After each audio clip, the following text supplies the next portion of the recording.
नमस्कार. ठाणे महानगरपालिकेने भरती काढली आहे. 110 जागांसाठी भरती आहे आणि काय आहे ते आपण बघूया. पॉलिक्लिनिक स्पेशलिस्टसाठी 52 जागा आहे आणि बहुउद्देशीय कामगारसाठी 58 जागा आहे.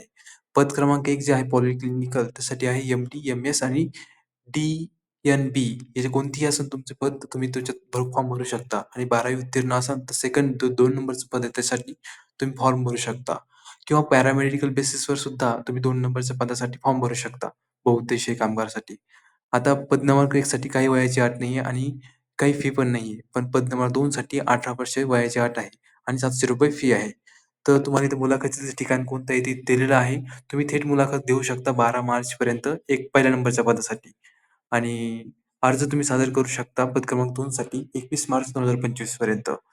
तर समजून घेऊया इथं पद नंबरचं 1 नंबरचं जे पद आहे त्याच्यासाठी पगार आहे. अ, कोणत्या बेसिसवरती इथे मी पी-डी-एफमध्ये दिलेलं आहे आणि 2 नंबरचं जे पद आहे त्यासाठी ₹18,000 पगार आहे. तर तरी तुम्हाला व्हिडिओ आवडला तर चॅनलला सबस्क्राईब करा. धन्यवाद.